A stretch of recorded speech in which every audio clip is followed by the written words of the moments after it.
Monsieur le Président, Monsieur le Premier ministre, Rouen-Lubrizol, c'est une catastrophe nationale de la Seine-Maritime aux Hauts-de-France.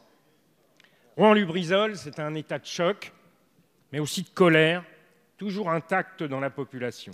Rouen-Lubrizol, c'est une exigence de transparence que vous avez vous-même revendiquée.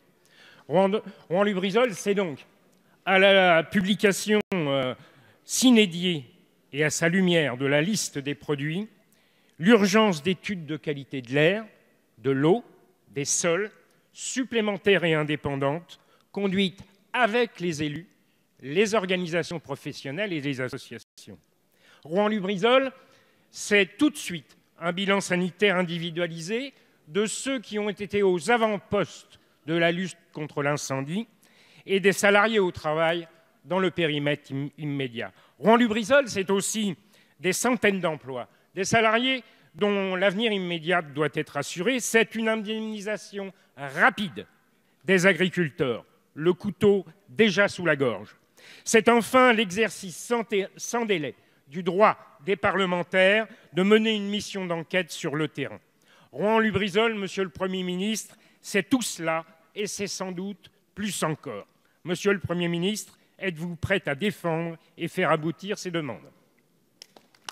Merci, cher collègue. La parole à Madame Elisabeth Borne, ministre de la Transition écologique et solidaire.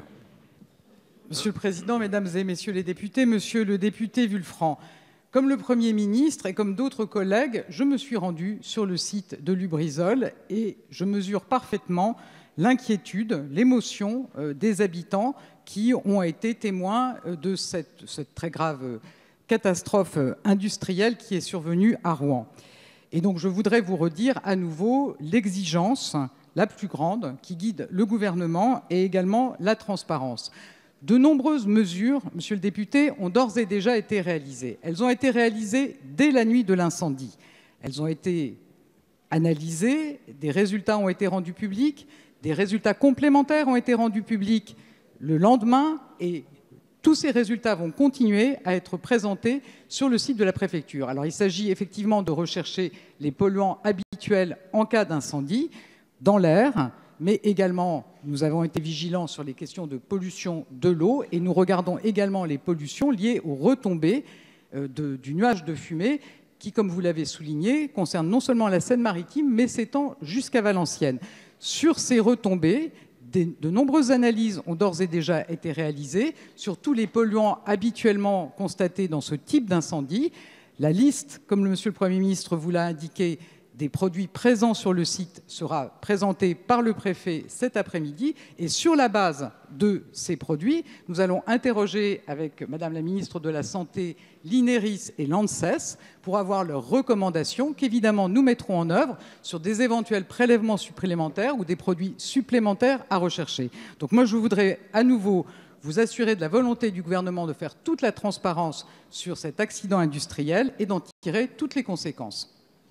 Merci, Madame la Ministre. Monsieur Vulfranc. Madame la Ministre, je me permets de vous indiquer que c'est un événement qui intervient dans un lourd contexte. Votre majorité a signé l'affaiblissement du rôle des comités d'hygiène et de sécurité dans les entreprises, l'affaiblissement du rôle de l'autorité environnementale, le renforcement du secret des affaires industrielles.